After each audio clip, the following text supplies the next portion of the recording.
Good morning, students. This is class 9th history, chapter 1, the French Revolution. Today is going to be your second class on this chapter.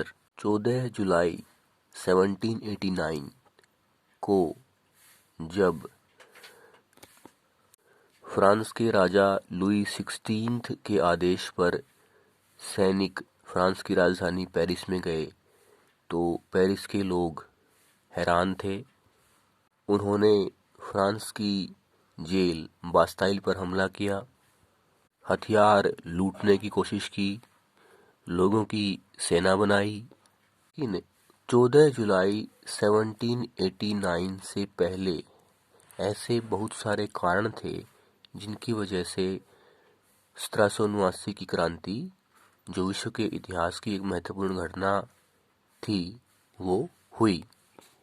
1789 से पहले France का समाज feudal system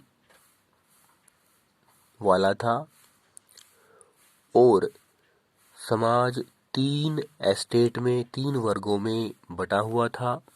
first estate यानी clergy, second estate यानी nobility, third estate यानी big businessman, merchant, court officials, lawyers, peasants, artisans, small peasants, landless, labourer, servants.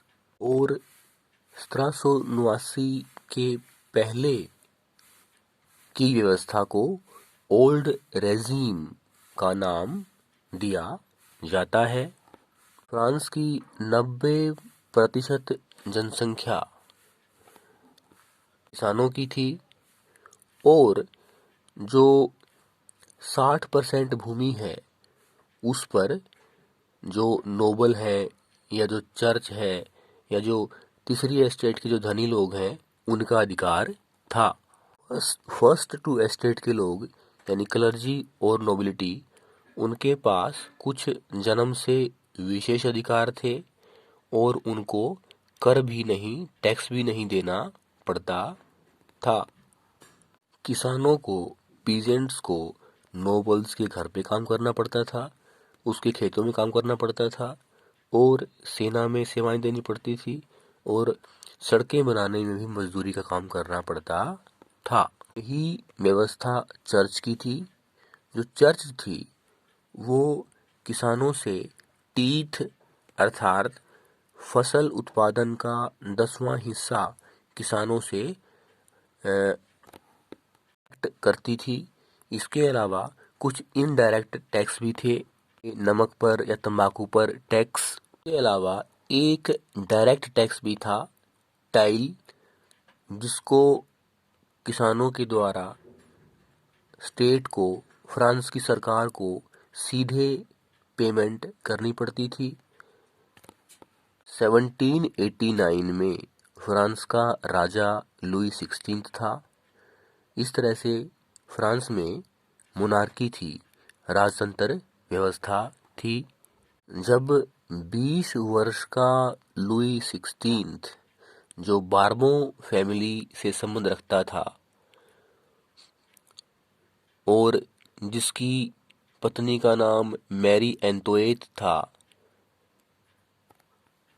जब वो सिंहासन पर बैठा तो उसने पाया कि जो खजाना है फ्रांस का वो लगभग खाली था। फिर भी लुई 16 ने 13 अमेरिकन कॉलोनीज की सहायता की ब्रिटेन के खिलाफ आज़ादी दिलाने में। परिणाम हुआ कि जो फ्रांस में कर्ज था 1 बिलियन लीवर से ज़्यादा का, वो अब 2 बिलियन लीवर से ज़्यादा हो गया। फ्रांस की जो आय थी, जो इनकम थी, वो सारी इनकम जो कर्ज था उसका इंटरेस्ट, उसका ब्याज पेमेंट करने में चली जाती थी। अब सवाल था कि फ्रांस की सरकार अपने जो दैनिक जीवन के जो खर्च थे, जो सेना का खर्च था, जो पैलेस ऑफ वर्सलीज, जो वर्सलीज के महल की जो फिजूल खर्ची थी, और जो सरकारी दफ्तर या विश्वविद्यालय चलाने का खर्च था वो कैसे चलाए।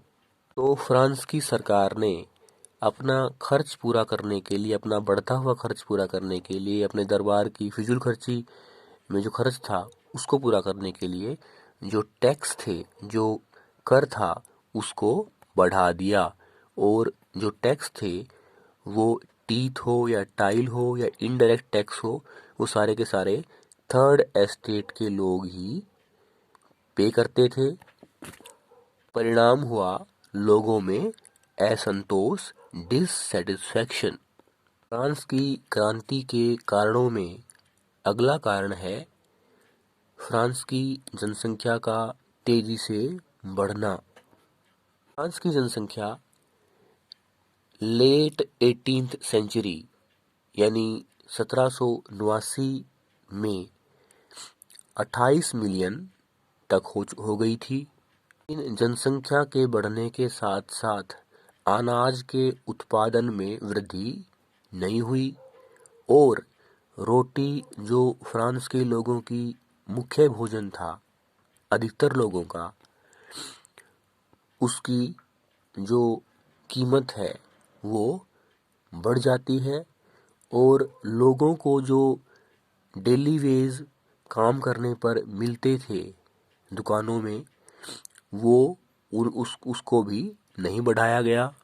परिणाम हुआ सबसिस्टेंस क्राइसिस, यानी जब लोगों की आधारभूत जरूरतें भी पूरी नहीं हो रही थी। जब नेचुरल कैलेमिटी हो, बाढ़, सूखा या महामारी हो, तो स्थिति और भी भयावह हो जाती थी। आओ इस डायग्राम के माध्यम से समझें कि सबसिस्टेंस क्राइसिस क्या होता है।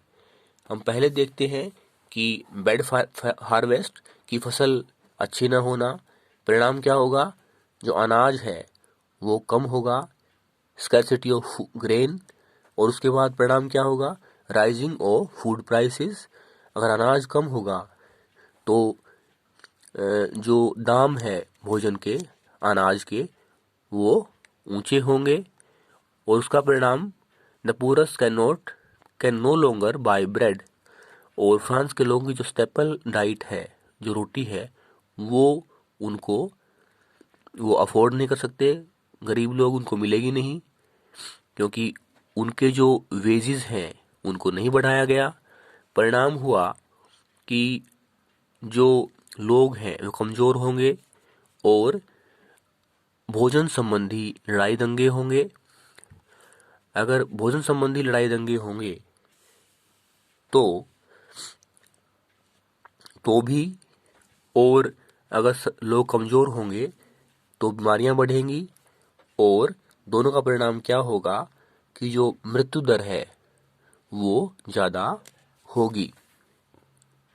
लोग असंतुष्ट थे, विशेषकर थर्ड एस्टेट के वो लोग जो टैक्स देते थे। थर्ड एस्टेट में कुछ पढ़े लिखे लोग भी थे और संपन्न लोग भी थे। तो उनके नेतृत्व में, पढ़े लिखे और संपन्न लोगों के नेतृत्व में, थर्ड एस्टेट के लोग राजतंत्र का, लुई 16 का विरोध करने का प्रयास की शुरुआत करते हैं। थैंक्स।